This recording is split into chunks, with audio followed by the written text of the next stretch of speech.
going down a steep hill. I was wondering who was going to run out of brakes first, and that would be you. Maybe it's the weight. I don't know. Oh, the tequila's finally kicking in, huh, Casey? Yeah, cheers. I pay out you guest hosts or something like that. You got some tequila. That tequila is probably more than we'll make on this show. I mean, just the sips we're having off of this. Echo. Wait a minute. Tell me if the echo stops now. Are you doing schooling? No. Just No. cancel? Hell no. Cancel. I got canceled.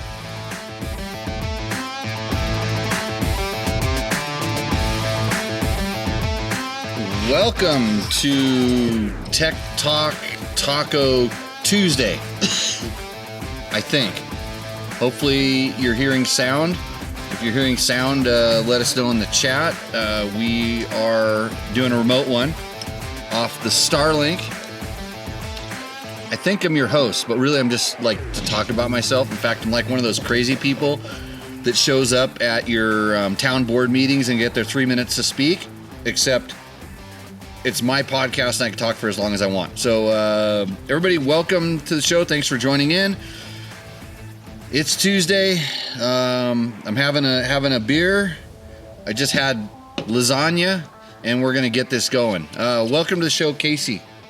You're gonna have to sit a little closer. You look like you're scared of me. Got to get some daylight here. Well, yeah. The camera makes us look like we're a little bit farther apart than we actually are. You getting comfortable? A little close, but we're good. So Casey was dumb enough to go trail riding with me today. Smart enough. Yeah, we did good. That was a good time. That was Good.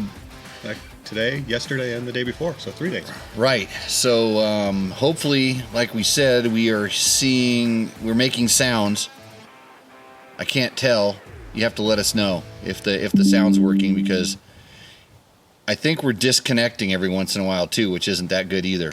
So sorry for the inconvenience. Oh, look at this thing. So this thing's 3 minutes behind. That's why people can't tell where they're in the chat. And see, this thing down here, that's not green. And so I don't know if it's like not turned on. How about that? I think I just turned it on. This is a tech show, and you don't know much about computer tech. No, it's Tech Talk Taco Tuesday. Welcome to the show. We'll just restart like that. I'll just edit that out so nobody knows that happened. So if you can't read lips, then you're screwed for the first part of the intro. My name is Jimmy Lewis. I'm the host of the show. Joining me tonight is Casey McCoy, who went riding with us today with me. We went riding with Casey. We're just out riding. Just having a good time. Riding dirt bikes. Find a new trail. Poking around and learning some stuff. So back up in someplace. I don't like. I'd say cutting some trail. We cleared some trail. We were good Samaritans to the trail today. Making sure the people have access and everybody's having a good time out there. That's the best part.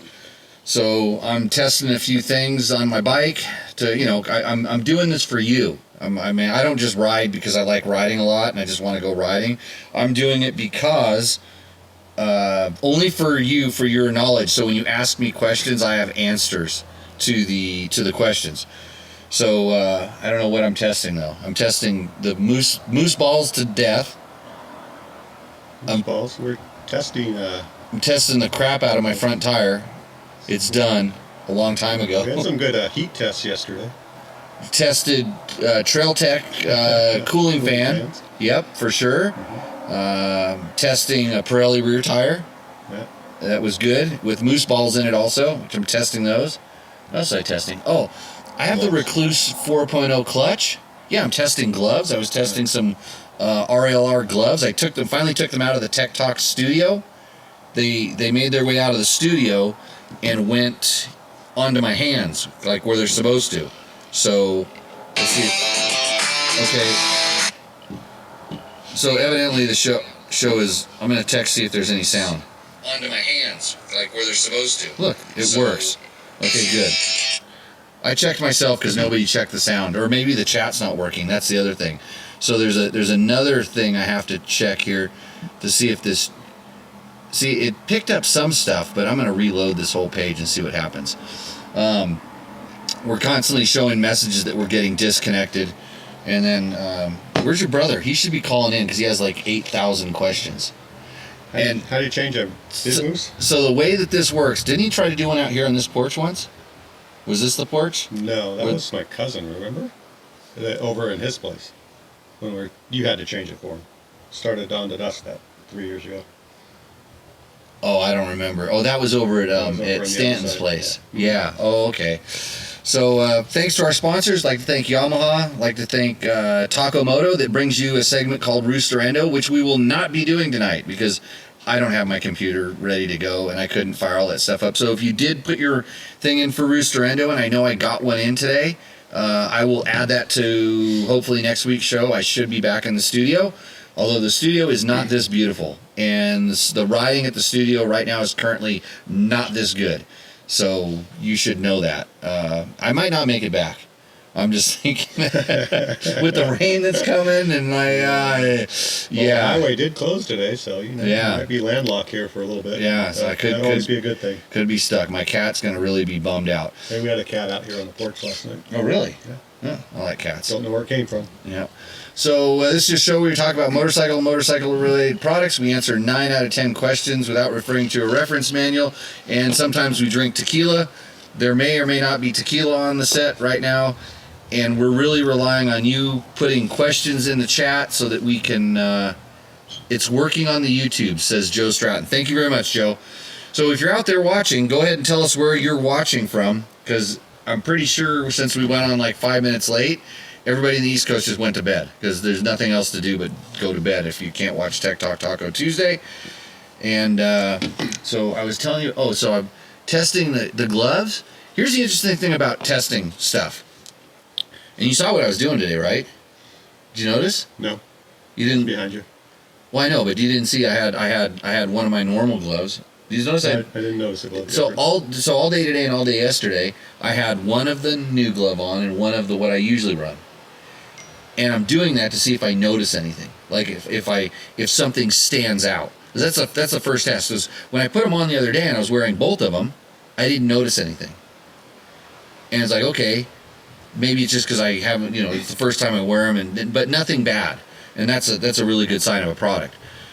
So yesterday, I went ahead and put one on, rode all day long, didn't notice anything, and then I switched them today. So I switched hands just to check them. So the RLR, that's the Rich Lafferty Racing gloves that I showed on a show a while, are passing muster. And this show is also brought to you by Climb. So every other piece of gear on my body all day long, except for that one glove, was Climb. And that's why I was so comfortable, because it was freaking hot. I was going to say, given that the gloves I had on were soaking wet from just the humidity today. Really? That's one thing I really noticed in mine. Mine, I didn't have anything, but you said it this morning, you said it was hotter, it felt hotter. Once we got up in the mountain, because we went 3,000 straight up. Yeah.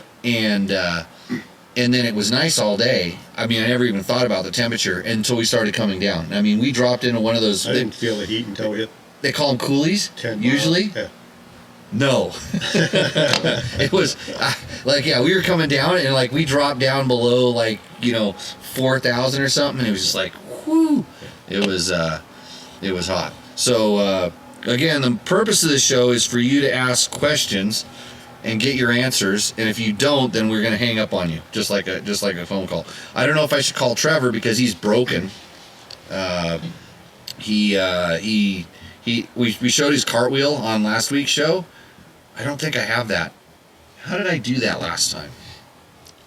Because I was at home. Okay. So the video's in the studio, not here.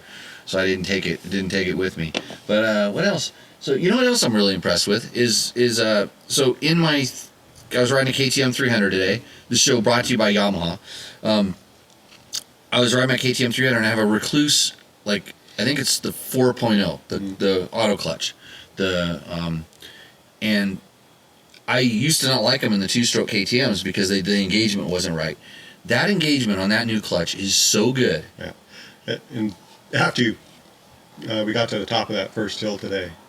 When we got up there and sitting on the log and said, I thought of a question in the woods back there, but I forgot. Oh. As soon as you took off, I remembered, and it was because of the Rekluse clutch. Yep. As you left. And given we went through yesterday with, 3,000 feet of switchbacks of first gear. Soft, yep. Heat-wise, do the Recluses generate more heat than a standard clutch if you stay off of the standard clutch? If you're off the standard clutch, they could, but it depends on how you have it set up. It's just like, because that's what creates the heat, right? yeah, the clutch does 90% of the heat, Yeah. and it just depends on how you use the clutch. And by stay off it, it sort of depends on like what speed you're going. Because if you can get it to where you can let the clutch out, you can get moving, and then you don't touch the clutch anymore, it's not going to generate any heat. Right. And the same thing with the Recluse. If you can build enough speed So it doesn't. so that it's no longer slipping. Mm-hmm. And that's really critical with setup. And I run a setup that I honestly don't think, well, they may have changed. I'm not really in communication with anybody down there a whole lot right now. But I used to have it was a Jimmy setup. And it was basically really light springs and really heavy wedges. So it engaged a little quicker than they wanted it to. And it engaged sooner than they wanted it to. Right. So, but it was prone to stalling. If you're back in the day, if your jetting wasn't correct, and it was a little, it drags. So if you put the bike in gear, it doesn't just tighten the chain. You know, they want it to sort of tighten the chain when you put it in gear. It would actually kind of get the bike. You almost had to touch the brake a little bit to keep it from moving. Right. So again, it might have been a little bit prone to stalling, but it sure as hell didn't release when you skidded the rear wheel. If you skid the rear wheel and you let up, you weren't freewheeling, because it always had that ability to drag, but it also could, when you skid the rear wheel, it could stall if you did it wrong. And you had to be really technical with the idle speed, or all the different things. So, but the new one, the 4.0, and it has a different wedging mechanism in the disc, and the engagement is so much smoother, and it just like it bogs down really low, but never like doesn't release. Right. It always, when the RPM drops down, it always releases, and then it kind of, so it's probably really bad if you're the kind of guy that likes to take off in third gear, because it'll slip for a long time, and that's I'll do occasionally, because it's easier just to go. Yeah. And put the right gearing on, and those bikes will do that. Yeah. So the back to the question, which is generating more heat? It depends on the rider. It depends on the setup. Yeah. 'Cause today I did everything I could not to engage the clutch. We weren't climbing as steep as yesterday, but just going up there, I just stayed off the clutch the whole time. I mean, that bike will run down to 0 RPM. Yeah. Practically. It's hard to if your throttle is cracked even the slightest bit, that throttle, I mean, that bike it's really reluctant to stall. I mean, you got to be pretty steep to make that happen. And the same with the Recluse is that if you're on the gas at all, and the way mine is set up, it's engaged and it's not slipping. So the weird thing is my KTM is a 2019, and when we went up that hill, we started at 2,400, and then when I looked down, it was about 4,000, and I noticed my bike, I go, it's running hot. It's getting really hot. And that bike, if you remember, they only reset when you start and stop the bike. Right. So, and they do the weirdest thing, they get lean. So it was going up. Yeah, it should get richer, yeah. And so I kind of go, I could feel it, the sound was hot. It wasn't like deading hot, it was just getting leaner, it was definitely leaner. And I just reached over and looked at my fan, which has the temperature on it, was like 235, and I'm like, that's hot. And so I stalled it and started it. The motor has a totally different tone now, and just kept going, and we were still climbing, and another half mile later it was down to 212. Yeah. So it was just because that's the difference in just the engine temperature that was causing it to run up there. So anyways, okay, they're telling us somebody's from Indy. Joe's from Indy. I gotta click on this other thing here. Remember, I'm not using my multiple screens to cheat here.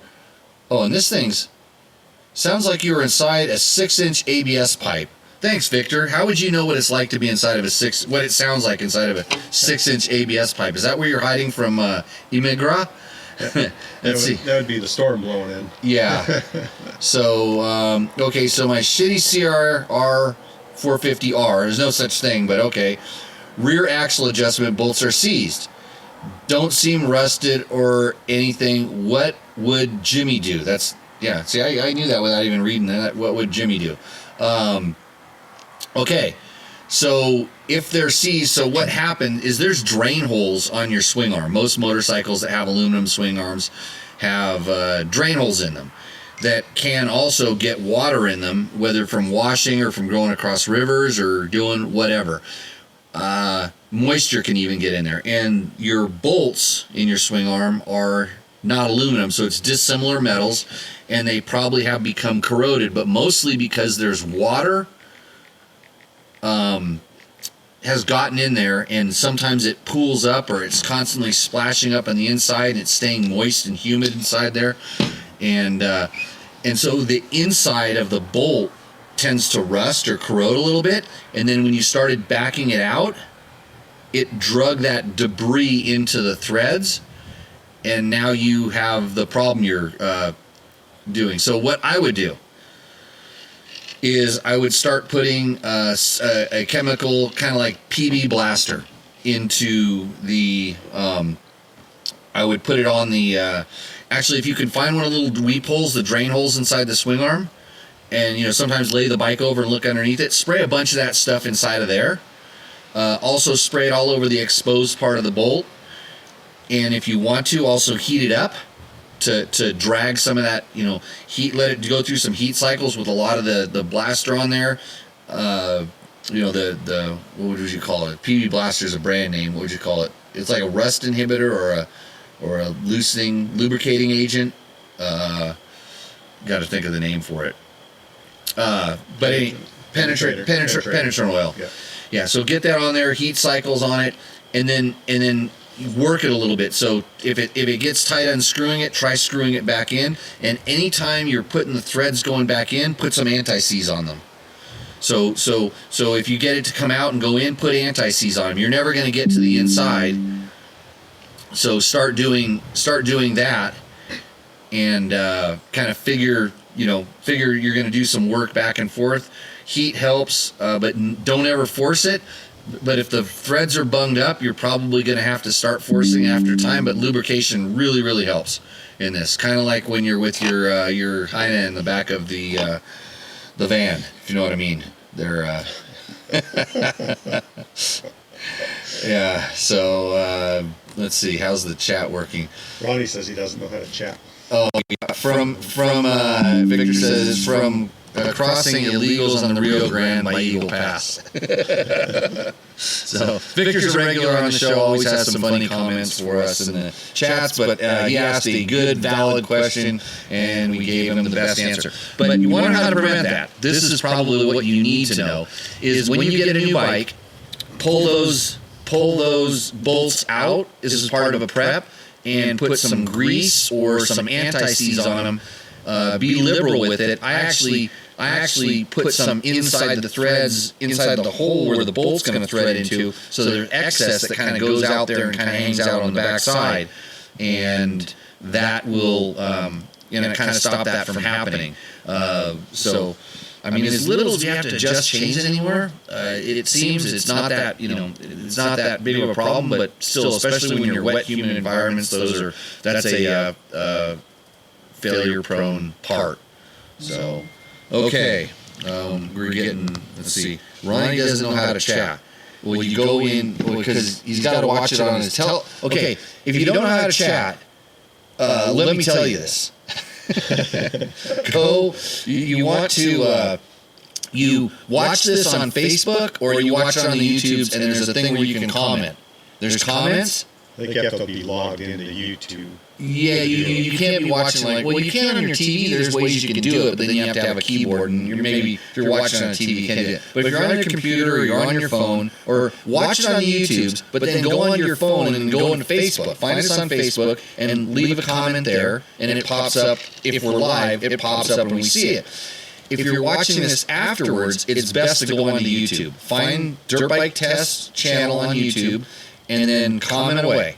And if we don't see it this episode, like if I don't see it right now, we're going to have a segment on the show where I go to the YouTube comments and we answer all the questions from all the videos that we do. Because we're like that. We really want to help you out. Allegedly. So, and Todd Kelly says echo. I don't know what that means, but we have an echo. Maybe you have an echo. Everything we're doing here sounds absolutely perfect. Somebody else mentioned where they're from. I couldn't see it. It popped up. It went across in the chat on the one screen. But if you send us $100 million on the through the app or whatever, I know you can do that. Like you can be a super fan or something. I will get all of these technical issues sorted out. I promise. I'll hire some kid and I'll give him some of that money, but only a little bit. Brought me up something. So we were talking about the Rekluse. I'm really liking how my Rekluse is working. I want to, because now I've had it in there for well over 100 hours. I want to pull it out and see, what the plates look like. Because I've never, when the Rekluse was functioning properly and somebody else didn't ride it and do something stupid, I've never worn a KTM clutch out, stock, standard, or, I used to wear them out on Hondas and Kawasaki's and all the other stuff, and I've never worn a Yamaha's I've worn them out on. Never worn a KTM clutch out, under normal use. Oh, now we're getting text. Instant text responses. What? Okay, Can you read that? I'll be able to read it in a second here. So I want to pull it apart just because I want to kind of see what it's doing. I got to do a top end in that bike. It needs a top end because it's kind of coming up on like 300 total hours. But I replaced the top end last time. Right after we did Dawn to Dusk. Well, that was because you went submarine on us. Yeah, I rode in a beaver dam. Did you split the cases on that after? No. Nothing in there's no need. The transmission? No. So I rode into a beaver pond. I started riding in, and it looked like a beaver pond, and we were on a trail.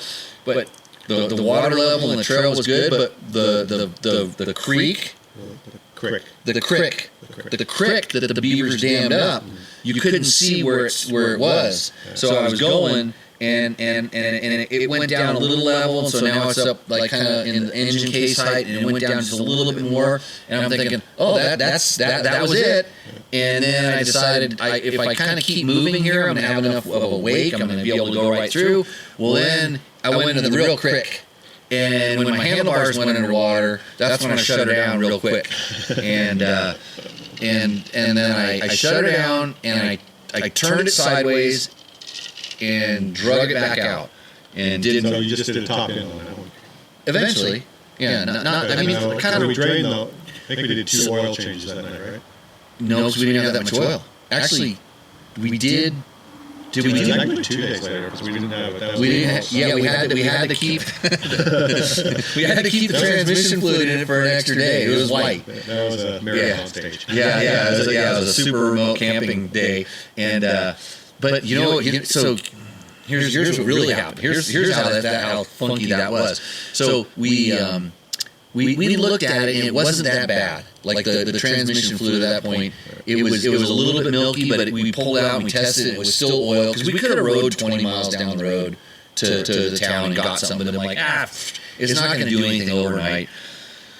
So in the morning, it had separated. We kind of saw it. It's like, it's probably not too bad. But there was definitely some water in there. The next morning, we took off and we went up a steep, long climb, and the bikes got really hot. And when your transmission, when your motor is over 212 degrees, guess what water does? It boils. And on that KTM, it has the power valve actuation arm. And it started boiling, and all that moisture started going up through the power valve into the motor, and it did not like it. Yeah, it was. So when we opened up the side cover, the oil drain thing, steam shot out. It was like steam right here. But hey, I'll tell you, that bike right now is perfect. Ride brake the last 2 days? So the next day we changed oil 2-3 times, and it was fine. But when I got home, I pulled the top end apart, mostly because I'm pretty sure when all the water went in there, maybe it took some dirt or something in with it. I don't know, but it didn't obviously. But the piston, it was time to do it just in general. Echo. Wait a minute. If we've got another person saying echo, then I've got to figure out how to turn something off. Input capture? What about? Tell me if the echo stops now. Actually, you know what? We could watch it. I can watch it live on this thing here. I know how to fix. Ask Ronnie if there's an echo. Just get him to call in. Yeah, you could call in and tell us what's going on. How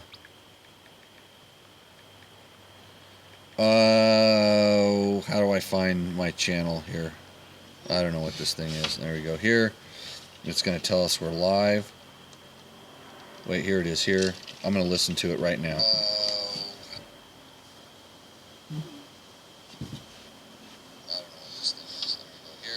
I stopped. I fixed it. Thank you. Wait, here it is. Here, I'm going to listen to it right now. Yeah, so we can fix things on the fly. I'm expert at 5 out of the 10 things I try to do in my life, and this isn't one of them. So, okay, thank you, everybody. We'll try to fix our other problems later. Echo's gone, according to Dave Clark, one of the guys we wrote today. Oh, okay, good. Hey, thanks, Dave. Yeah. Glad safe drives home, by the way. Yeah. So that was my riding it into a beaver dam story.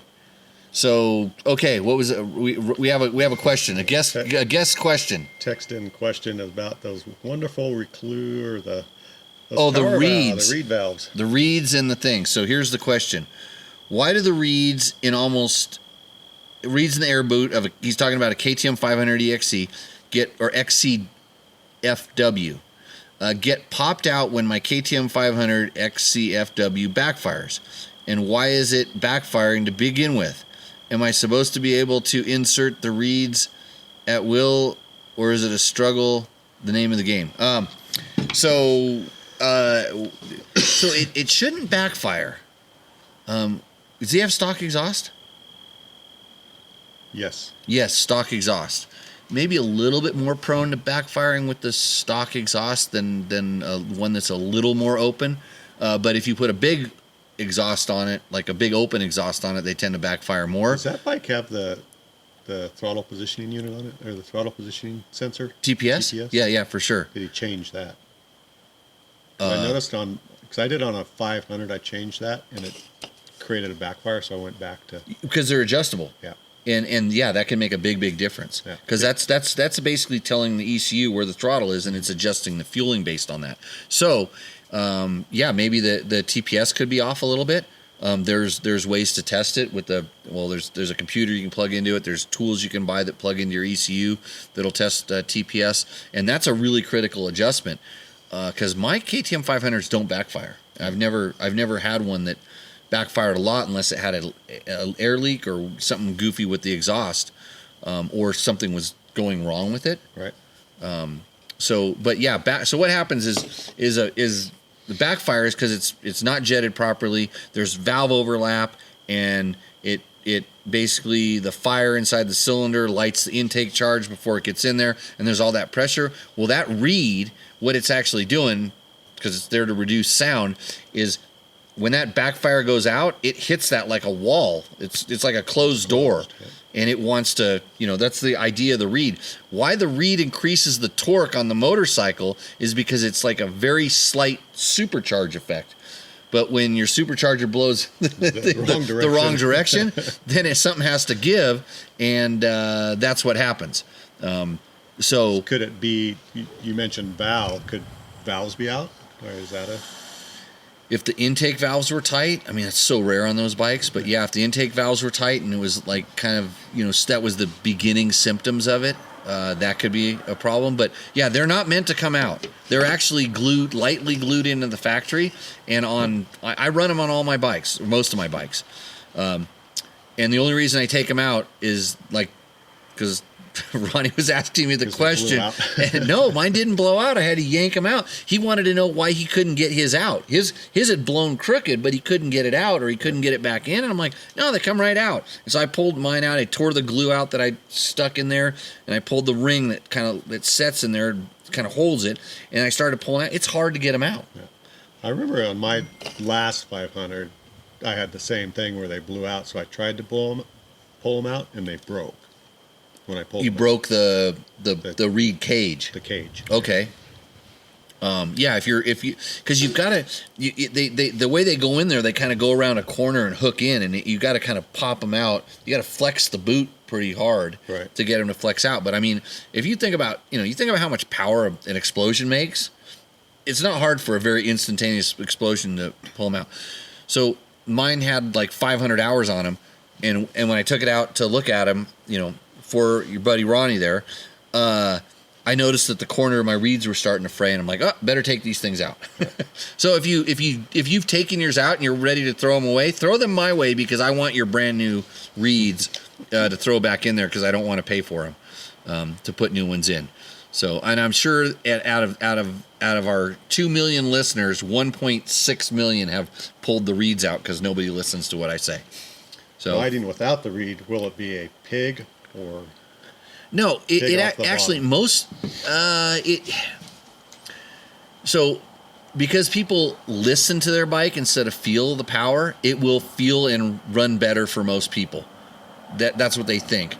I don't listen to my bike. I feel what it does. And I promise you that with the reeds in, when you're especially when you're on off throttle and you're doing really technical stuff up to about a third throttle, the bike has more torque at lower RPMs. Like for every RPM, the torque is increased to a certain point. Once you start getting up to a third throttle, after that, there's no difference. And then once you're 3/4 throttle and up, the reeds are restricting the intake track, and you're losing power because of it. So I just know where I ride my bike, and I want the advantage most of the time. And I had them in there even when I was down in Mexico doing pre-run of the Nora 1000. When I'm doing rally stuff in there, I have them in there because I just like the way the bike runs, and I don't need all that power. My tires last longer. Yeah. So all the things.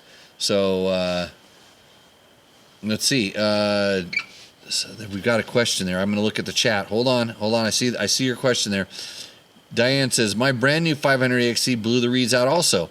I can get them back in far enough for them to... I can't get them back in far enough to stay anymore. Okay, Diane, that's exactly the same problem that Ronnie's talking about, where, that rubber ring that goes around the back of them, that has to sit flush inside the cage, and like I said, you have to work them in there. So what I did was I put them in there, and I put the back corner of the reeds. I put the back corner of the reeds more towards the shock, pushed it in as far as I could, and at that point I pivoted it in and popped it back in. So you're going to push the reed cage kind of up against the shock inside the boot, and then at that point you pop. I think what you said there, the corner in. Because of the corner, you have to push on that boot. Yeah. Because of that, it's hard to get it in there. I remember doing that on mine, and I think that's why it blew out, because I couldn't get it seated in there properly. Right. Once it's in.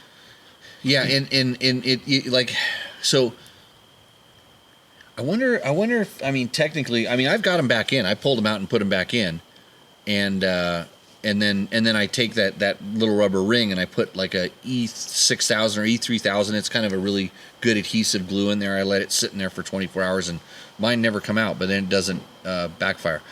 Robert Pfister has a question. He says, just bought a 2000 YZ125 as a project bike. Currently trying to figure out why the Kickstarter gear is not engaging with the idle gear. The Kickstart assembly components are fine, not sure what to do.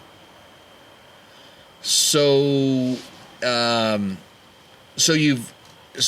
we'll go through you with this. You're gonna have to text, throw this back in the chat.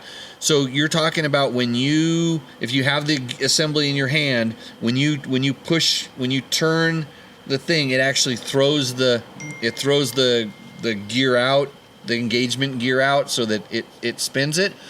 Because a couple things I can think of off the top of my head is a lot of times that when you install those, if the spring that kind of keeps those things from engaging all the time, if the spring isn't set properly with the right tension in it, the sometimes that can cause it to so that there's no tension on it, so it doesn't spring in. I've seen people have too much tension on it to where it doesn't allow it to work. Like they actually, a lot of times they go down and bind because it does spring bind. Sometimes there's a part missing inside of there. There's a pin that locks one of the gears to the shaft. I've seen those missing, so everything just spins instead of it looks like it engages and works, but everything spins when one of those gears is not supposed to spin. So look at the parts fish. The best thing you do is go look at the parts fish. He says, no, it doesn't line up. Yeah, look at the parts fish and make sure everything's in there. What doesn't line up? Tell us what that is. What doesn't line up on a 2000 YZ125? In fact, you know what? Since the show is brought to you by Yamaha, you should just go down to your local Yamaha dealer and buy a 2026 YZ125 like I want to do. I have a 2005 YZ125, and I want a brand new one. So you should want a brand new one, and you can still keep this as a project bike because then you're going to buy genuine Yamaha parts for it. They're the best, and it's amazing how far back you can go and get parts for some of those bikes. Let's see. The idle gear and the kickstart gear don't line up. So usually the shaft has a we'll call it a timing mark on it. Mm-hmm. The shaft has there's only one way to get those gears on there. Make sure that the gears are indexed properly. Sometimes there's a dot on the shaft and a dot on the gear. Make sure that those gears are lined up with that. Hopefully that helps you out there. I'm kind of at a loss for anything else because, I mean, if you were talking about a Husaberg, I would just say, well, your Kickstarter's probably broken in 2 parts already, and you don't have to worry about that anymore. Just bump start it. Jared Beck says, what's the best chainsaw for clearing trail? A big-ass gas one.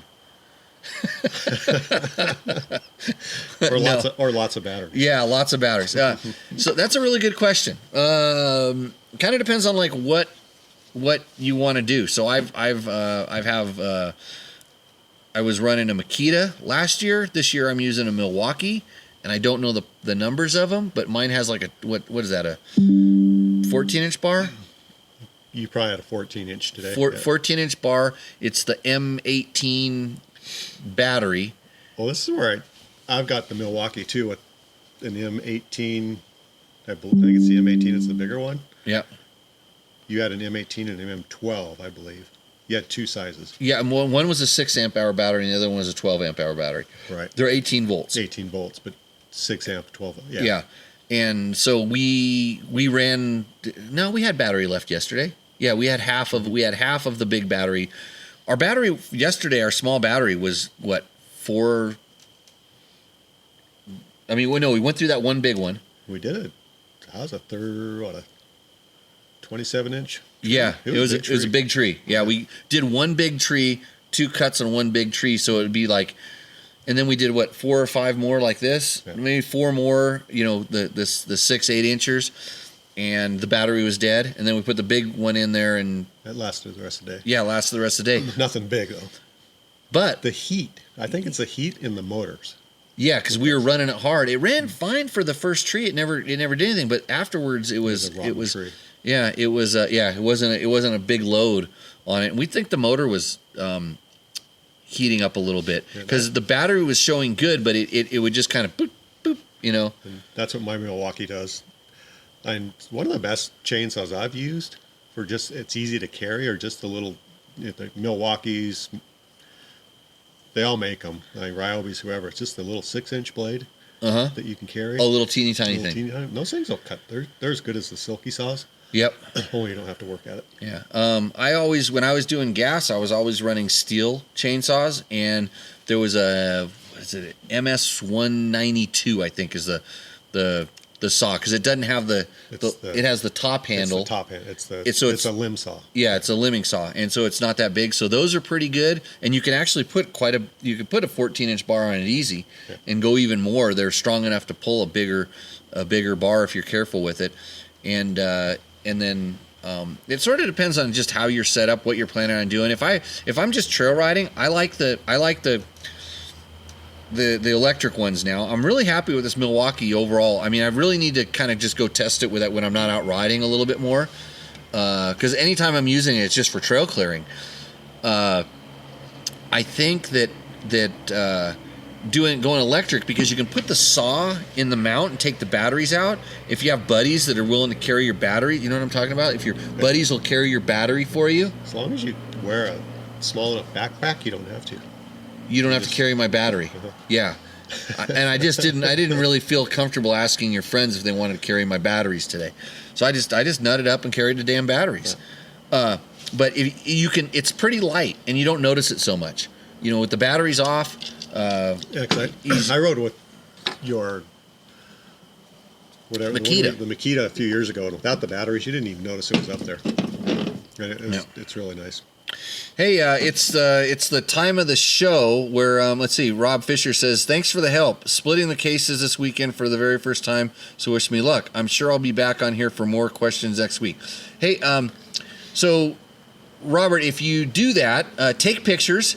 If something's confusing, take pictures and send me an email. So it's easy. It's my name. It's Jimmy@dirtbiketest.com. Send me the picture and with the questions, and I can just bring them onto the show, especially when I get them as an email. And then it's a little bit easier because I'm sitting here trying to visualize Kickstarter gears, and all I see is I just see Husabergs. Don't ask me why. my Swedish built Husaberg Kickstarter gear, and they're just like is that left-sided too? Yes, bomb waiting to happen. So yeah, Robert, thanks for submitting those questions. So it's the time of the show where Casey, as my co-host, will pour us a little bit of tequila. I did have some tequila tonight. You can have some if you want. I didn't have 2 small shot glasses. This is Jimmy's shot glass. Well, no, I was going to have it out of this one, but I didn't. I mean, we could share. I have no problem sharing. But then it's kind of like if we're sharing the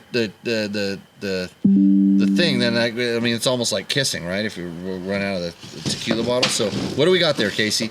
I have no clue. I have no clue. Just put it right here. Do all the work right I don't right even there. know how to get into that thing. It's a trap door. It's so that kids can't have any. I need to open that. Anybody recognize this box? What is it? What do we got there? Reserve. Yeah, I'm getting into the good stuff right now. Can't even get this in Nevada anymore. Oh, there we go. Opening the trap door. There we go. It's got a little gem inside there. There's a story in there for it, but because it's really expensive. Look at that. There we go. It's really expensive, but it's trap door is not that good because it's been accessed. Yeah. So no, we use it. It's so that's mine or that's yours. This is yours. Okay. You're not gonna have any? I'll have some. Oh, you're gonna take the big glass. Look at Casey wanted the big. I'll take a good pour because that's good right there. Yeah.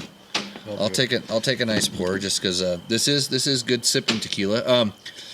I'm gonna get my tequila podcast started here pretty soon. So I'll hold this up to the. It's backwards.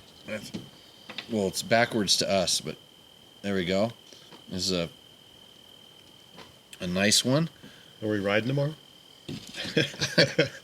This is not gonna prevent riding. Never know. This is a little sipper.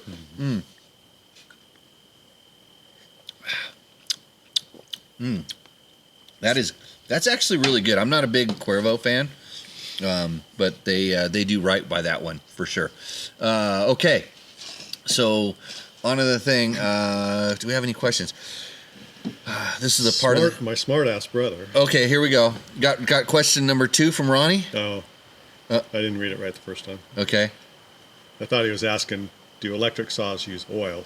But yes. I guess it's bar oil. Yes. Bar oil, yeah. Yes. Yeah, electric. But I don't. When I'm cutting pine, I very rarely oil the chain. I'll do it. I'll oil it. I'll put a little bit in there just so it gets in there, but it's not like if it's a hardwood where you're really laying into it and stuff. So yeah, but they take, but they're messy. They get, for some reason, the electric ones seem like they leak way more than the gas ones. I think gas ones are just dirtier in general. My Milwaukee leaks like crazy. Yeah, mine does too. Well, mine leaks out of the cap and everywhere, so I just kind of don't put much in there. I put enough, and sometimes I'll just lube the chain. I'll just squirt like chain lube or something on the chain, and then call it good, and it'll get me through the day.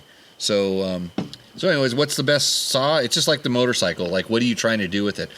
A lot of times when I ride, I go and like if there's big logs, if a trail's completely blocked by a big log, I kind of make a plan to go in and get that and maybe a couple other ones with a big saw. I'll take a big, like a 026 or some, a really good steel chainsaw, so you can just rip through those things. Or if you're going out on a like a full on trail work day where you're really clearing a trail, I always take a gas one. I take a big, something that lasts. I take a way bigger one. I don't take a little one. I take a big one. So, okay, on to the next segment of the show here, where we go and answer our YouTube questions. Let's see, so what was, I'm trying to think, trying to look at the name of the guy who sent me his thing. So, at NanoMan831, he's talking about the conquering the Big Bear Hard Enduro route. He says, where can I find GPX tracks for this route? Usually at the sign-up table of the event that you go to sign up and pay to do the event. I know all you cheapskates out there like to just, scab everything. But yeah. And I hopefully, you realize that you're supposed to pay for those kind of things, but that's where you get the GPS tracks. And Bob Vincent 4841 says, I want a WR350R. Come on, Yamaha. Well, we want a YZ350FX and a YZ350F and a WR350F, and I think we're ahead of you in line. So go. Wait, be prepared to wait for a little while.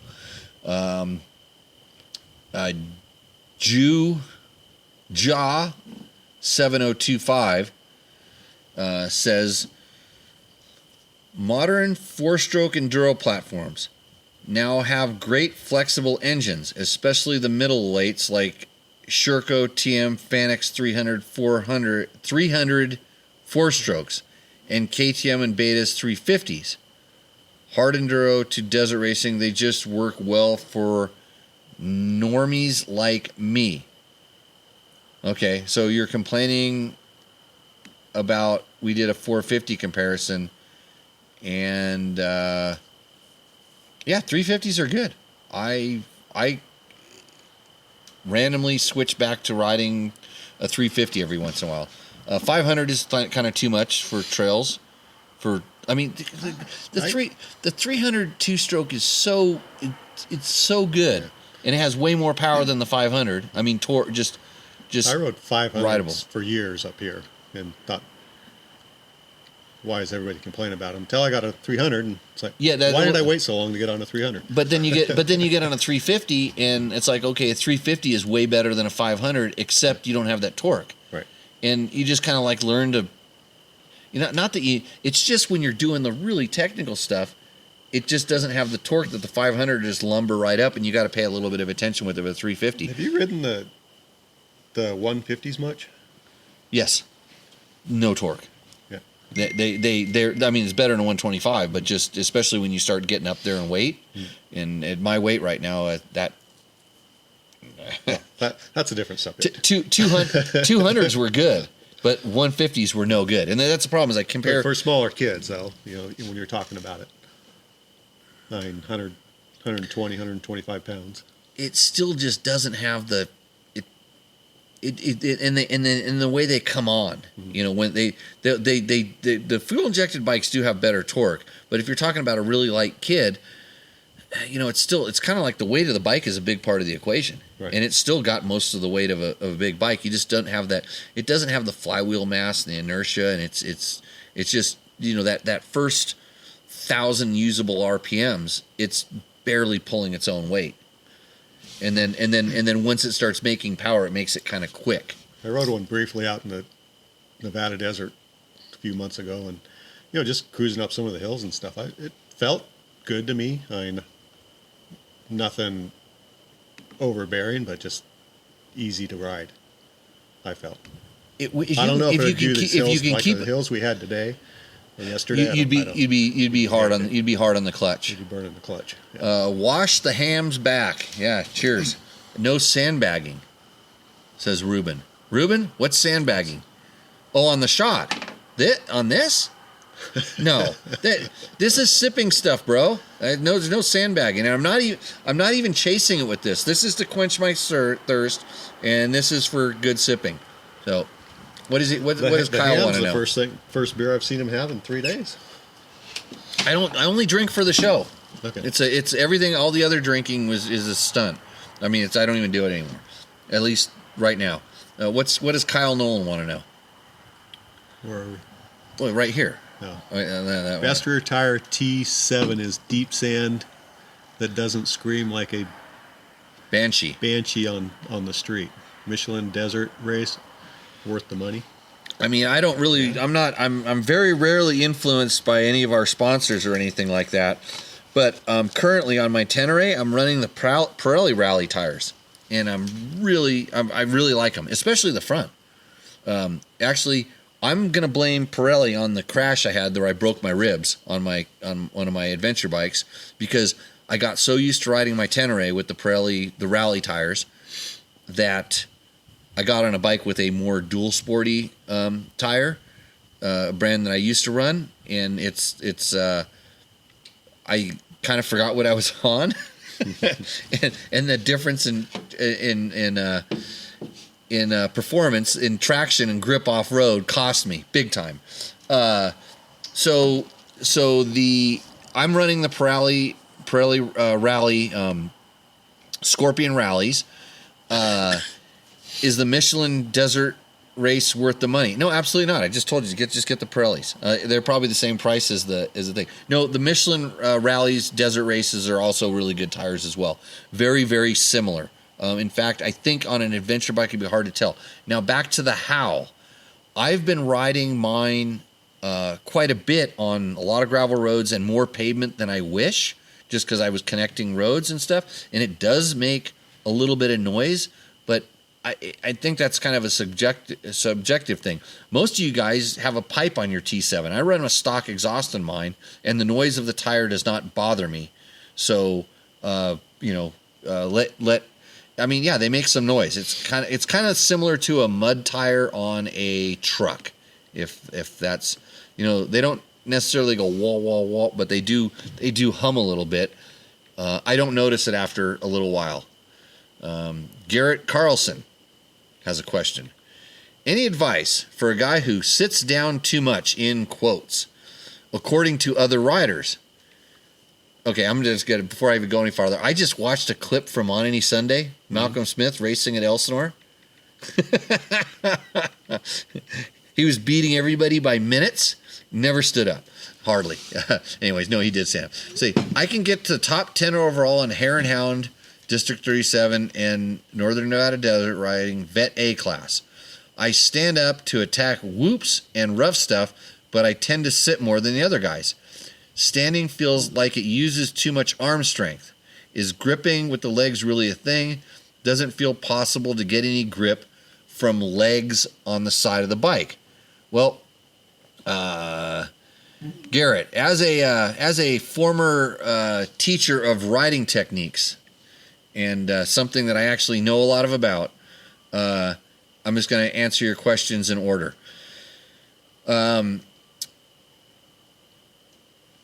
You stand up to attack whoops and rough stuff, but tend to sit more than the other guys. It doesn't matter what the other guys are doing. It's what works for you. Okay. So that's number one.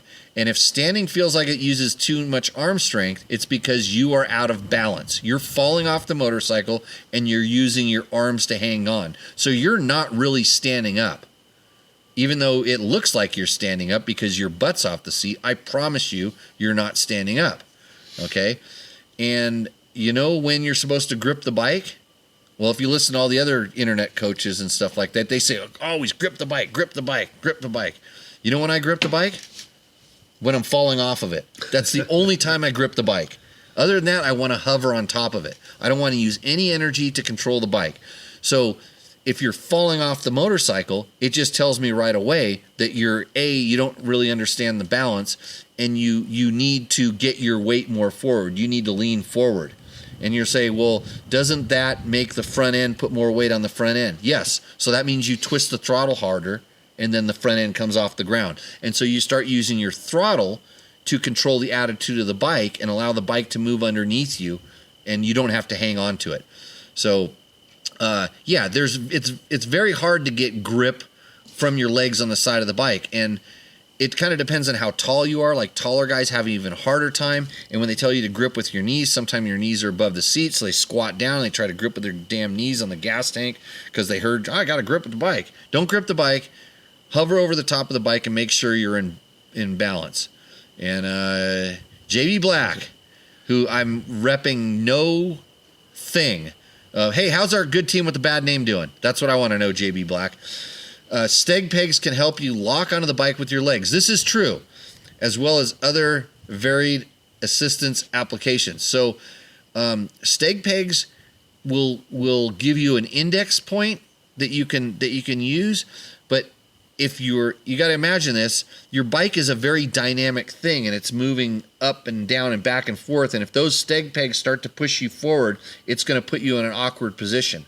So I've seen guys use them to their advantage. I hated them when I had them on the bike because it kind of like, especially on downhills, it started pushing me too far forward. Like I couldn't get back like I wanted to. And So it was, no, steg pegs are, it's like knuckles that are kind of back by where your airbox is. Mm-hmm. So your boot runs back into them and they kind of catch you from falling off the bike. So there's some motocrossers that started running them, and they were really good at disguising because they didn't want people to see them. But these guys, they weren't the top guys. And people say, well, what about the top guys? And they have grip tape all over the bike. Hell yeah, they do. Because when they want to grip the bike, they want to hang on to it. That's when they're falling off. They use the grip to catch them back there. So I'll argue with anybody all day long about this. And if something, they're, and it could be a little bit of your bike setup. Your handlebars could be too far back. They could be too high. Too high is a really common problem. People do bar risers and stuff. There's all kinds of stuff that can go wrong, but it starts with you. And I would work on your body position and being balanced on the motorcycle before I would start spending money on any sort of parts. So, Jerry, how's our team doing? How's the good team with the bad name doing? Well, Ronnie had a question. We got another question. Ronnie had a comment, I guess. Comment. Okay, what's the comment? I went to Jimmy Lewis riding school, and slow is my new go. Well, sometimes you got to slow down to go faster, right? I think I say you want to ride perfect. Yeah. You want to ride as perfect as possible, and if you're making mistakes, the first step to correcting them is often slow down. And here's the problem: is people, I can't slow down because I'm going to fall over. Well, what did you just tell me? You just told me you're out of balance. Right. Because the slower you can go, I always say the slower I can go, the faster I can go. Right. Because when I go slow, I really have to focus on my technique and my balance, or I'll fall over. When I go really fast, I have all this momentum that's now helping me, pushing you through it. That's aiding me through the balance imperfections, and I don't want that to catch me off guard. So when I'm really balanced, as I start going too fast, I start feeling out of balance. Like, oh, that's not a good feeling, and I know how to adjust it. So, anyways, Chris is replying to Diane Madrid. Diane, the reed block can be glued in place with an adhesive. I use Seal-All from AutoZone. I think he says AutoZone. Yellow tube. It's a form of super glue that is fuel resistant and very strong. Glue both sides and it should hold. So Chris, are you talking about gluing the kind of the area where the screws are on the reed block, or are you talking about gluing that rubber kind of stopper thing that goes on the back of it? That would be a good question. So I think there's a little bit of a delay going on with the show. And Garrett's getting back to us, and he says, thanks, that makes sense. I do use the throttle the way you described and stand when balanced like you said. Accelerating and braking, I'm pretty much sitting. I am tall, guy, so maybe that's how I have to ride. No. Tall guys, you have sometimes your pendulum effect is a huge advantage. Times aren't that far from the pros, so I don't think I'm doing much wrong. Well, quit listening to my friends who are slow.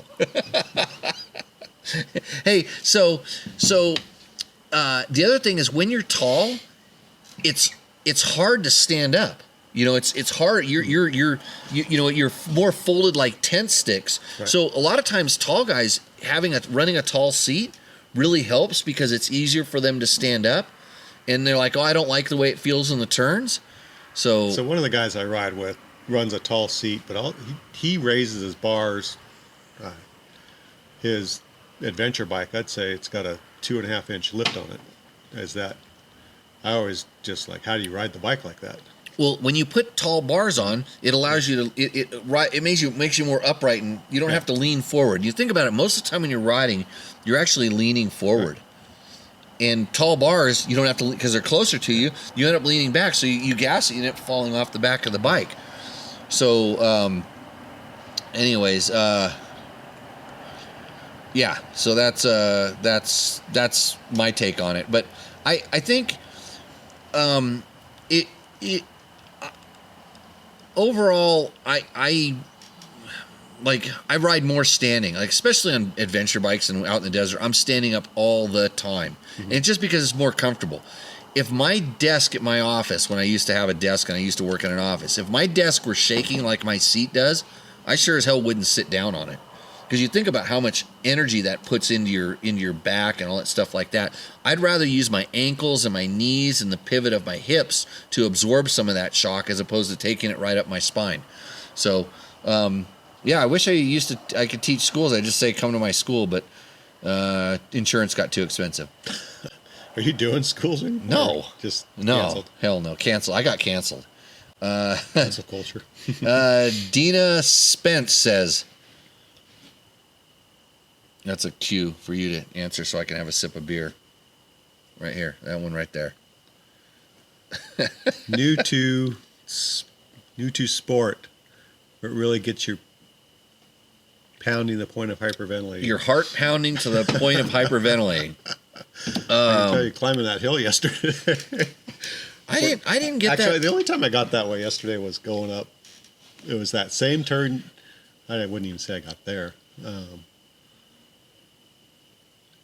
So the only time I got heated yesterday. It's funny because we were talking about this with Riley and those guys the other day. Remember heart rate when we were going up that.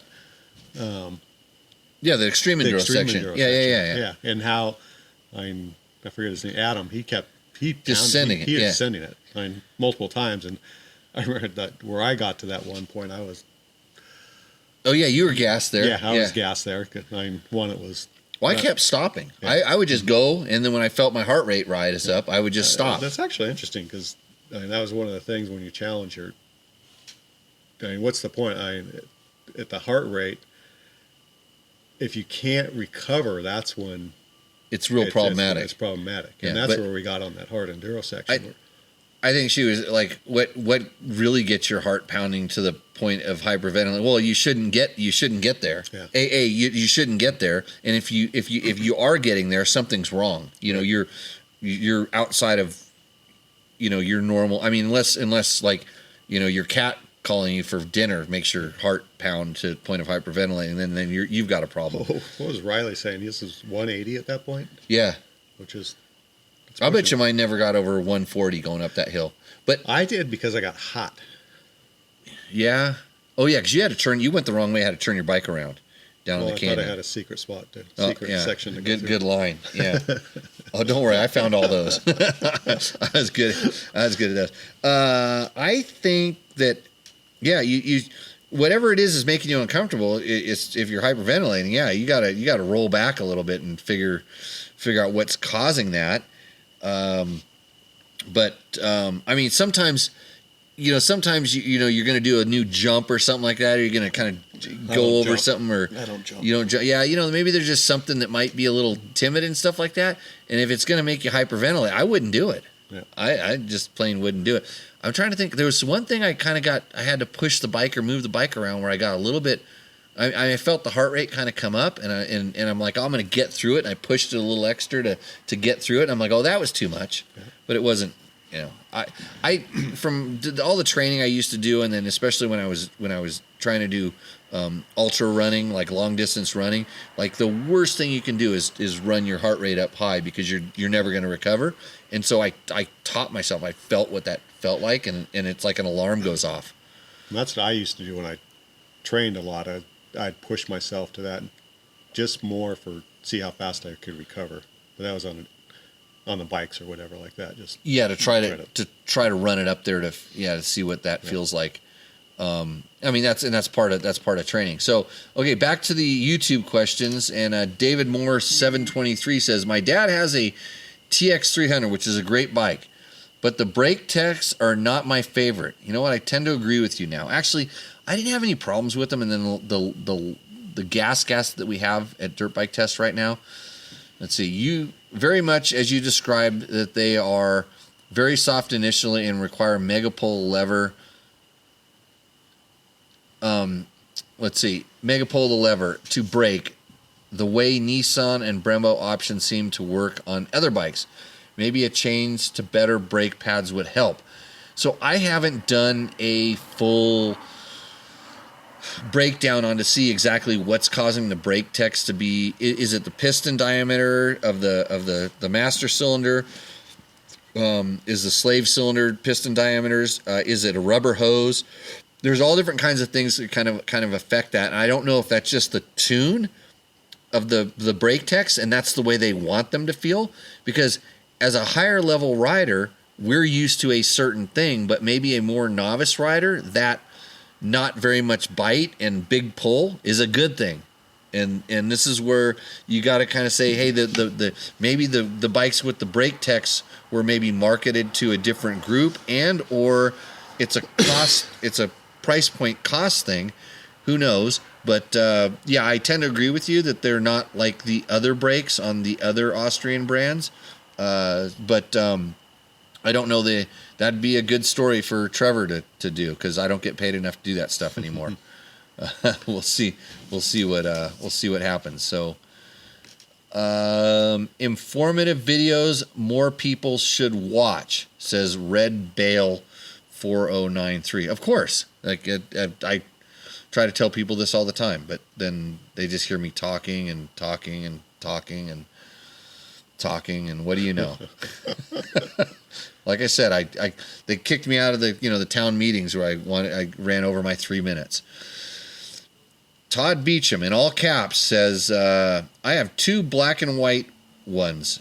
He's talking about a bike, by the way. 2023 models. They are a great little bike. I bought it too because I know they would go up in price, and they did. He's talking about the Honda XR150. Okay. Glad you outsmarted the tariffs.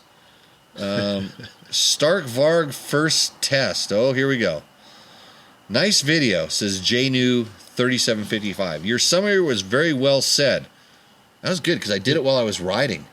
Did you ride one of those? A Stark? Yeah. I did, and I put it on video. You know anybody else has ridden one? Not recently. Let's see. What is it? It says, you can ride it once, but not twice. If you ride it 2 times, then it wasn't a mistake. Okay.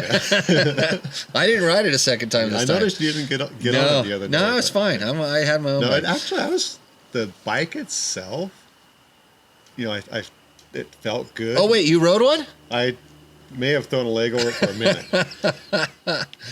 But So just yeah, a short distance. we rode with Riley again the other day, and I told, hey Casey, you got to hop on this thing and try it. And it like I said, so thank you for saying my summary was very well said. He says our group of 3 today on 17 miles of hard, steep single track with a lot of switchbacks were on 3 different types of bikes.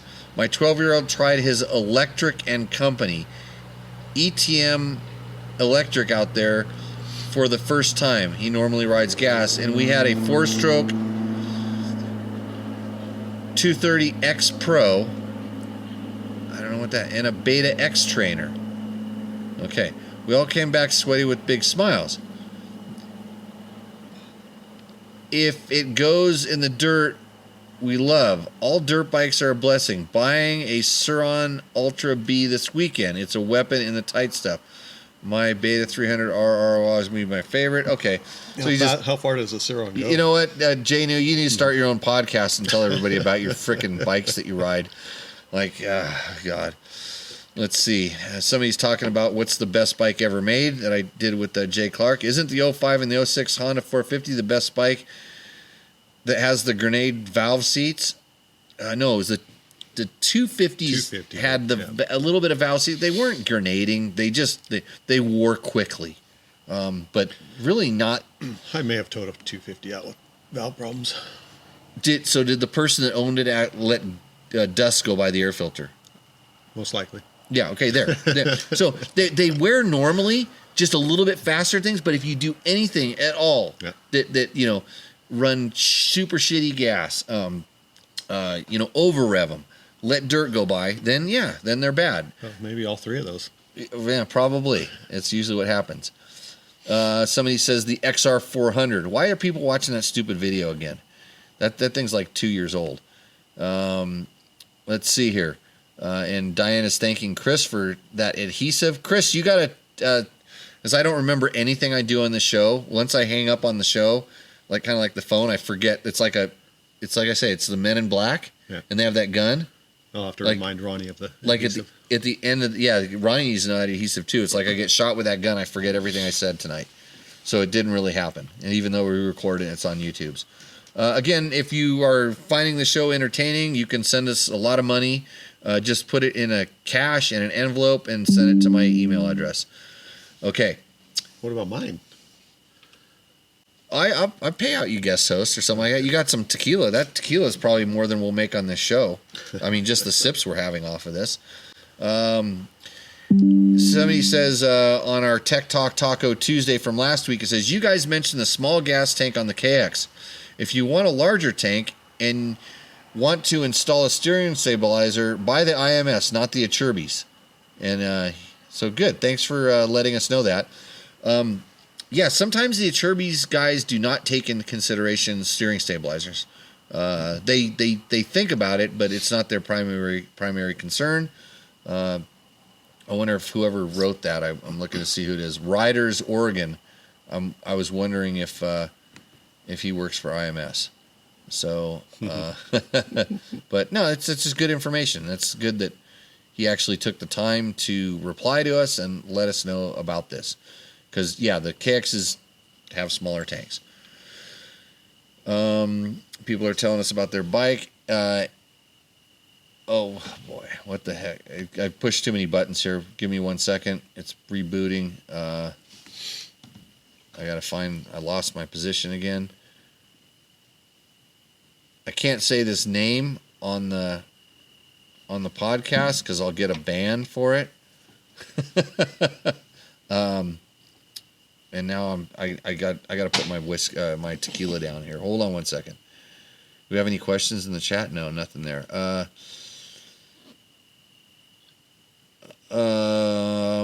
Let's see. A Hardcastle says this bike sounds like a surprising, versatile, and fun machine. Perfect for building confidence and exploring trails. I appreciate you sharing your thoughts after putting it to the test. Well, that's what we do here. Which one's that? It was an XR150 video. Oh, okay. Let's see. Cove FSE 450R. It's a dirt rider dual purpose bike. Okay. Let's see. And that's a mosquito. gonna get bit here. All for you guys doing this show.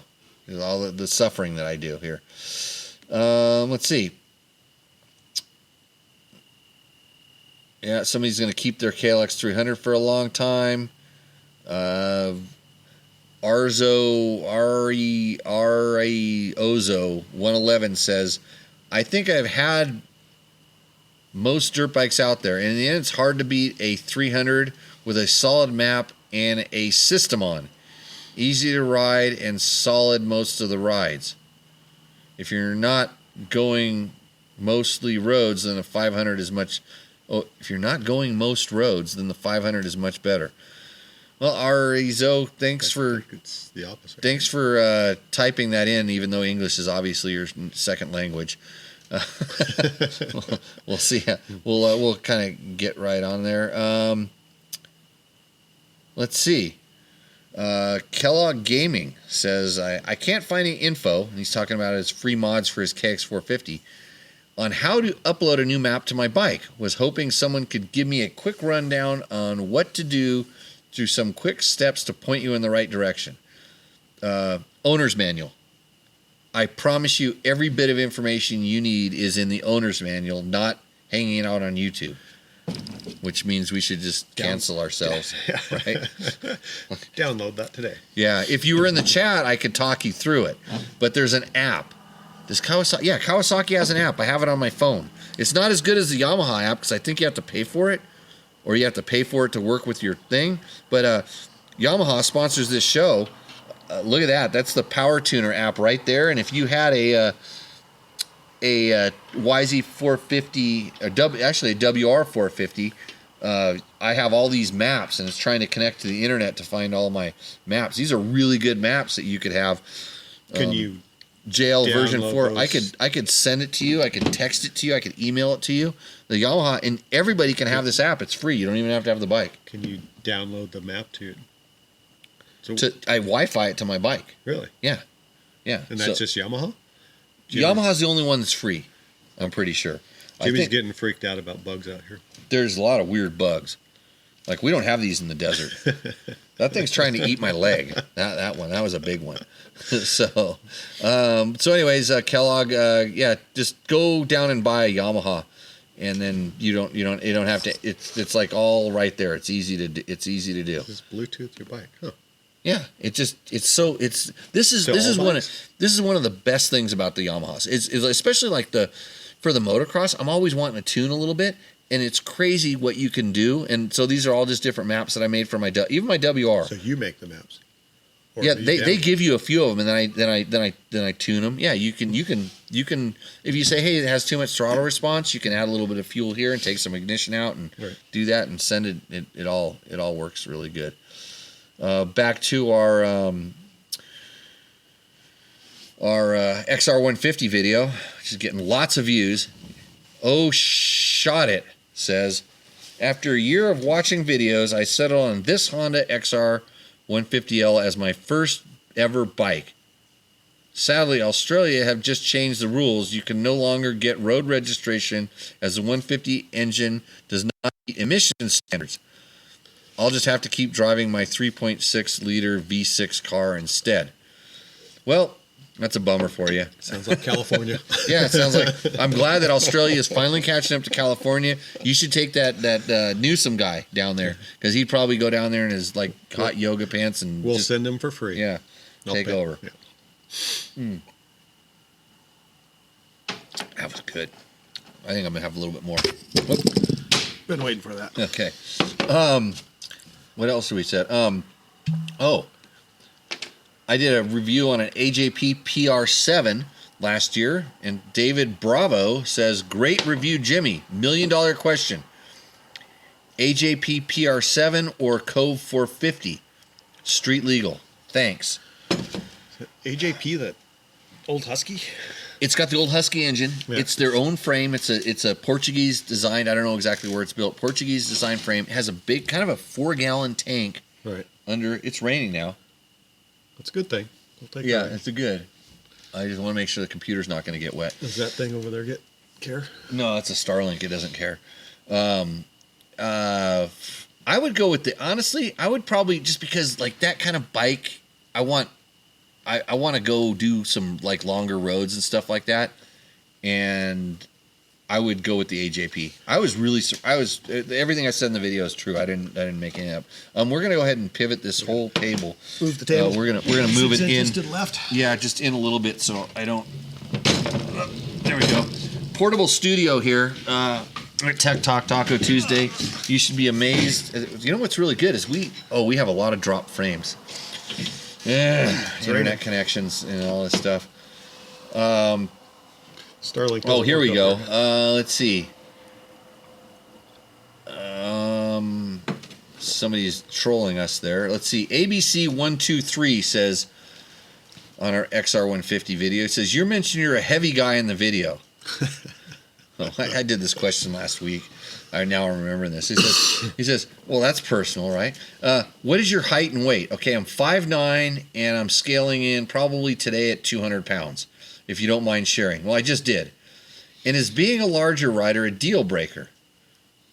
Well, you're 6'2" and 245 pounds, so I think we're probably proportionally about the same.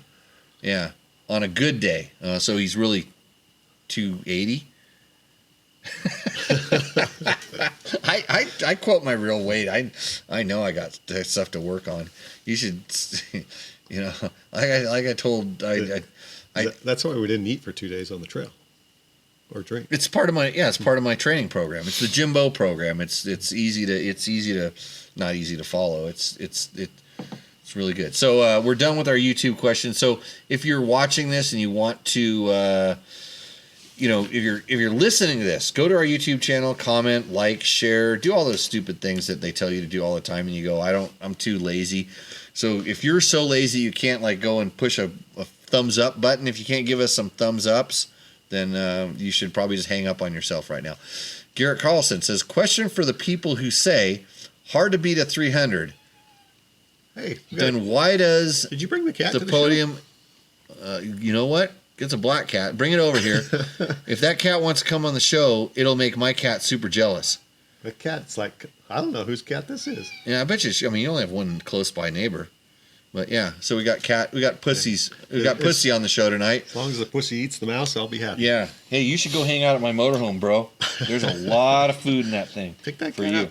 Pick it up. Yeah. Okay, here we go. We got a cat. Hey, cat. Look, where'd you come from? it's just like Selma.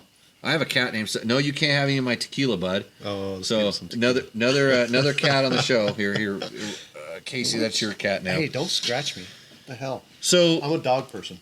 it says hard to beat a 300. Then why does the podium in nearly every off-road race have almost all 450s? I'm not a 300 hater. I have one of the new Australian TBI 300s, but my nearly 10-year-old 3500 YZ450FX destroys it on everything except hard enduro. Well, yeah, because it's a Yamaha, and Yamaha sponsors this show, and we can't say anything but great things about 10-year-old YZ450FXs, except you should go to your Yamaha dealer and buy a new one, because the new one is really good. I was the only guy in our test group. There's going to be some 450 off-road videos coming out. I'm the only guy that really liked the Yamaha out of our whole group, which is strange, and it's not because they sponsor this show. I really liked it. Okay. Are they going to come out with an electric start on the Yamaha? 2 strokes? We're not talking about... Yamaha doesn't have... We have to completely dismiss 300 2-strokes because Yamaha doesn't make one. I mean, there's no way that I would say anything good about the bike that I was riding all day today because it was orange. I have to say bad things about it. Should we talk about the brakes? That was just a Chase Sexton moment. I know, but evidently...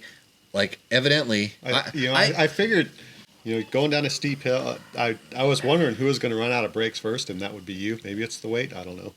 But oh, the tequila's finally kicking in, huh, Casey? Yeah, cheers. But it was a steep hill, so I'll give you that. I was riding my damn brake, but the since that bike's been underwater and a couple other things, it's 2019. It's been used. I've never done the brake fluid, and it was cooked. It was bad. Looking at the color of it today. Yeah, the way it was coming out, it was bad. And so I had to. It's raining. It's raining, you stupid cat. You just shut up. I'm trying to do a damn podcast here. So yeah, I realized first of all, it's been a while since I've been on like a 4-mile downhill, and I just wasn't thinking, and I was constantly dragging my brake. On that particular bike, I've backbled the front a lot, and it seemed like it was sitting for a long time earlier in the year, and I noticed the front brake wasn't that good, and I actually had to do the thing where you zip tie the lever, where you put pressure on it, lever, to zip tie it, to kind of, because I think it just got dirt in there or something. But anyways, so the brakes weren't great. I'm going down this long downhill, riding the rear brake, and I'm kind of noticing my front brakes getting soft, because we were kind of boogieing down there. I noticed the front brake getting soft, and I'm like, hey, I should probably get off and back bleed it.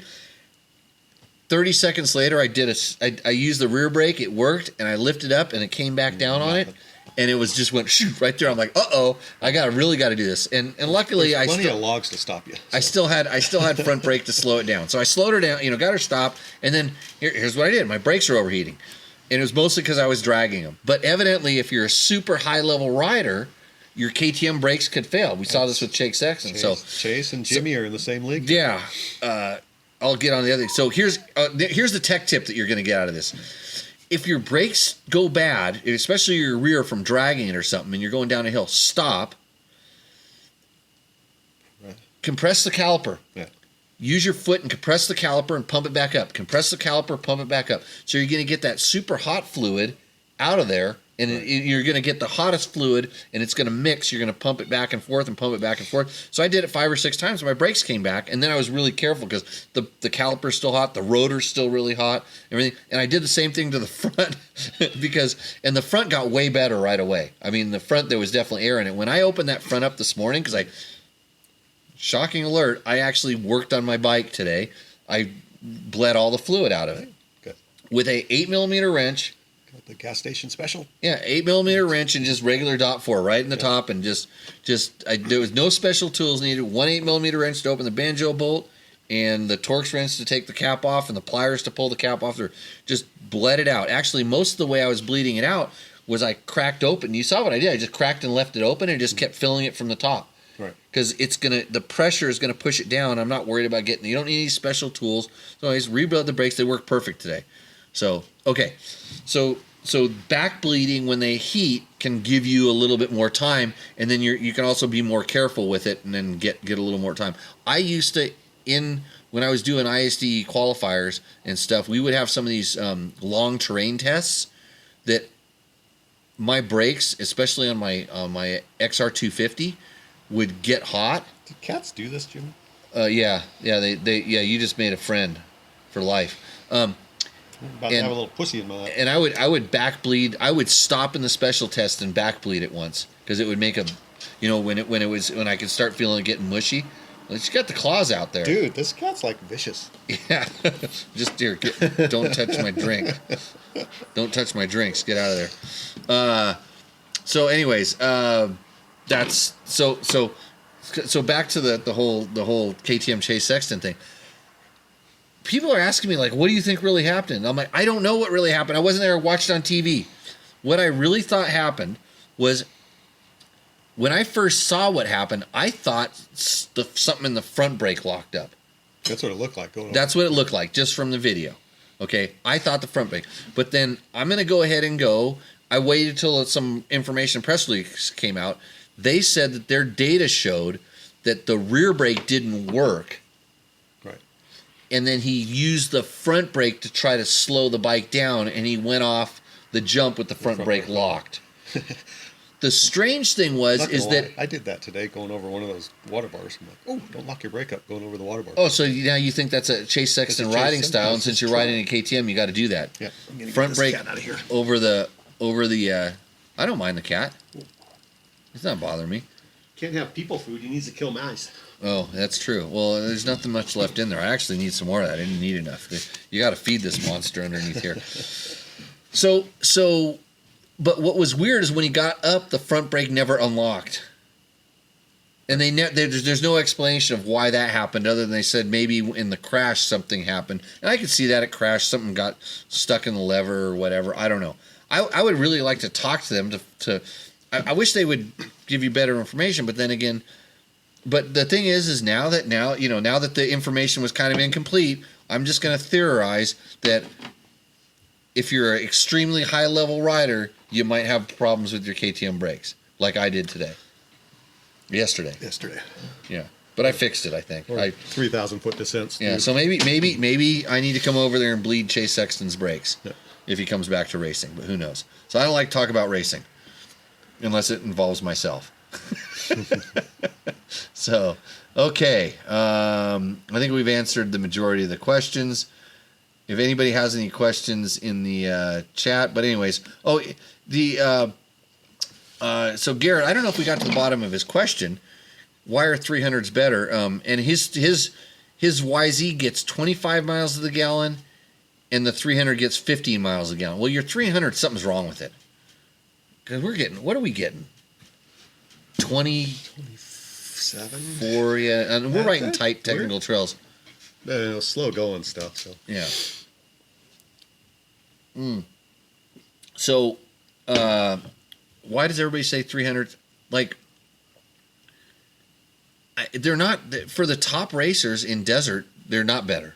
No. They're absolutely not better. There's some guys that go fast on them, but for trail riding, for extreme enduro stuff, yeah, it's the only game in town.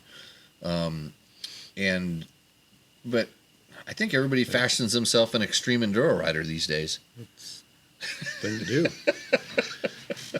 For the type of riding we're doing, the trails, they don't stall. They lug like crazy. They're lightweight. I know they're quiet. They're quiet. Yeah. Yeah, they're maneuverable. They have pickup. They go when they want them to go. For trail riding, I think they're really good. And I'm just the kind of person that in my riding a lot of times, I've kind of found like I'll enjoy riding a two-stroke, because last time I was up here, I was on a 450. 450 dope. Yeah, which was the wrong bike for up here, by the way. It was horrible. But I just said, hey, that's what I want. I wanted to actually try it. I wish I would have brought my 250 up. I wish my 250 was a 350, but it's the same thing. But it's just the 300 is just really good for trail riding and recreational riding. I don't know. Beta's having to go with a 350 two-stroke motocross bike right now. Yep.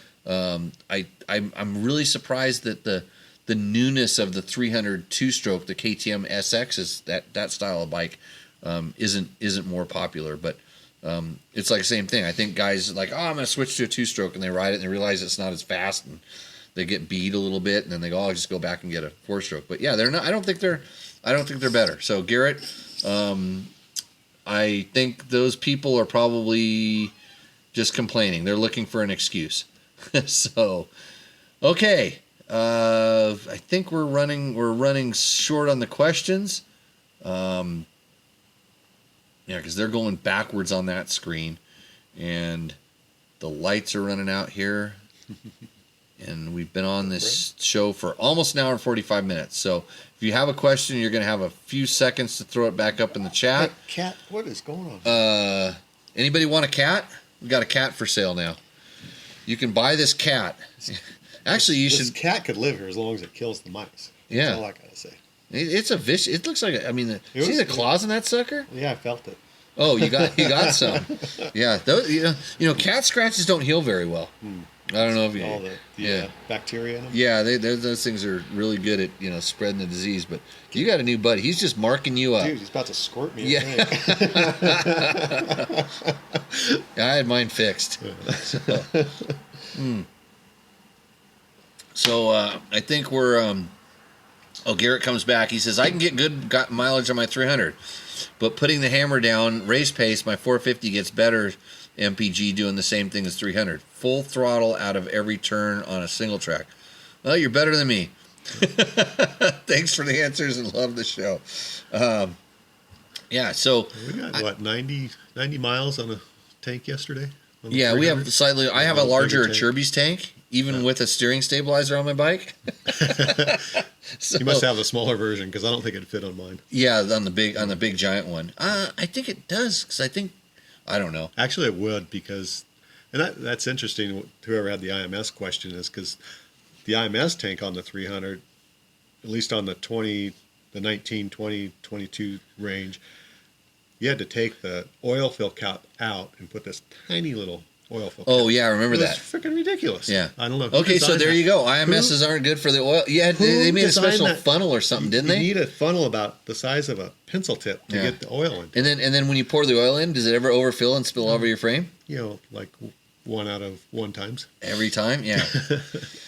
Remind me, I got to put oil in my bike. Yeah. Because my light's gone because I have a chainsaw rack on it, so my light is now not visible, and it's time for. I do mine every ride Okay. if I can remember. Yeah. I've only forgot a couple times, and I've had my light come I'm on. three full tanks of a larger than stock tank, and it's time that's the difference between the 19, the model you have. Yeah, and I can mine. see mine. But I think the 24s and newer run richer. I burn a lot more oil than Yes. my 2020 did. Yeah, I think they for safety reasons they add a little bit of oil to it and stuff. I'd get 3 rides out before the 3 rides and a light would come on. Where it used to be 5 rides. Well, thanks to Takamoto for not bringing you Rooster Endo tonight. Maybe we'll double up the next Rooster Endo bounty, which is Takamoto gives you $100 if your Rooster Endo bike is our favorite. So start sending those in. Send that to my email. It's jimmy@dirtbiketest.com. Title Rooster Endo in the subject. Send us a picture of your bike. It better be a good picture because I'm picky ass about that. And tell us a little bit about the mods you did and why you did it, or not. And then we'll put them on the show, and you can potentially win some products from Takamoto. That's takamoto.co. If you're thinking about going skiing in the winter, I know a guy. Anyways, Might have a deal. let's see. Hey, Diane says use a turkey baster to fill the oil so it doesn't spill. Hey, It's got to be a small turkey baster. even a turkey baster has to be small. Yeah, I've I got rid of that bike, but I agree. That actually would not be because I've tried to make funnels and it wouldn't. right. I thought they sold it. I thought they gave you a funnel. Or maybe they Actually, started doing it I after actually everybody did a complained. syringe with a little thing to put it in there. Yeah. No, they did not give you a funnel. Okay. But I think maybe after a while, after Just don't everybody get rid of complained. the regular oil fill cap, and you'd be fine. Yeah. Yeah. Well, you should just you should just delete it because that makes the bike slower. You know that, right? Hey, there's a bug up there. I thought you were going to try to steal my beer. I'll do either a bike park ticket or a ski ticket for the next Taco Moto or the next. Okay. The next winner. Next winner. How about the runner-up? Because the winner gets. Well, Okay. That's probably almost worth more than that. But we'll get that on the thing. We'll lay out all the prizes because if we give stuff away, people watch the show. Yeah. If we don't give anything away, they just hang up on us. So thanks everybody for joining in. It was awesome coming to you live. Almost getting hit by lightning. I almost got wet, which since I'm a witch could have been really catastrophic. I would just gone poof, and we'd be all done. But hopefully we'll get on a show next week. I'd like to thank all of our sponsors. Of course, there's Bulletproof Designs. If you saw how many things I hit with my motorcycle today, thank God I had all that Bulletproof Design products on there, especially the chain guide. Bulletproof needs to give some bulletproof for your thighs and arms. There's a couple pudgy sticks in there today that were dangerous. You got to ride slow enough to go around them. Yeah, that's why I carry a tourniquet. I carry a tourniquet in my backpack, and it's not even. I actually stopped once thinking, I hope those guys made it past one. And my tourniquet is not in the package. It's out and it's looped. You know, this is important. Another important tech tip on Tech Talk Taco Tuesday. And Peter Postel wants to know it's over. Yeah, it's over. You're not here. It's over. I just want to know what the deal is on that 890 you just text me. Oh, is it a deal? Anyways, so I have my tourniquet. And it's pre-wrapped and looped up. It's not in the package because the time it takes you to do that could be the difference between a couple quarts of blood. I don't want to talk about that, but yeah, punji sticks are a thing. There was one today that very close to me. It scared me. Ugh. Yeah. Well, your buddy. No, he hasn't been back since. Oh, that was his last ride. That was his last ride. Yeah, he got a tiny one in his foot. Well, I spent 14 days in the hospital afterwards. Yeah, well, his nurse didn't do a very good job of cleaning it out. Well, that's because I took him to the vet, not the vet. Yeah, he went to the vet instead of the clinic. So and Peter, no, it's not speak up. It's like, you're old. You need to turn your volume up like all the other old people, okay? All the other old people that watch this podcast, turn the volume up really loud. And you're watching it live, so our production quality is horrible. Peter, you're supposed to be, I think, riding with us today, right? Yeah, that was the original plan. That's why we showed up here. Ago. Yeah. Peter didn't show up. Yeah. He ended up somewhere else. Because his kid's in charge of his scheduling these days. I don't know what he's doing. Yeah. So his kid was asking questions on the show last time here, and I tried to get him dialed in, and then I don't think he likes my answers because I want him to work a little bit harder at getting the solution as opposed he just wants to buy something or have his dad buy him something. Yeah. So How many flat tires, Pete? today. Yeah. So okay. Well, that's it. We're gonna wrap this one up. Thanks for joining in. Share, like. Text it to your buddy. I don't know how you do this stuff. Do comments. I don't know. Just send a envelope full of cash, and we'll be happy here. So with that, for Casey McCoy, my name is Jimmy Lewis. This is Dirt Bike Test Tech Talk Taco Tuesday. And that's the new cat. We don't know where it came from. New cat. Don't tell my cat. We will see you out in the trail. So cheers, everybody. Have fun. If you liked what you saw in this video, come check us out over at dirtbiketest.com on the webs. We have bike tests, product tests, a lot of fresh dirt, and you can even support us by clicking through our links. Hopefully, we'll see you out in the trail.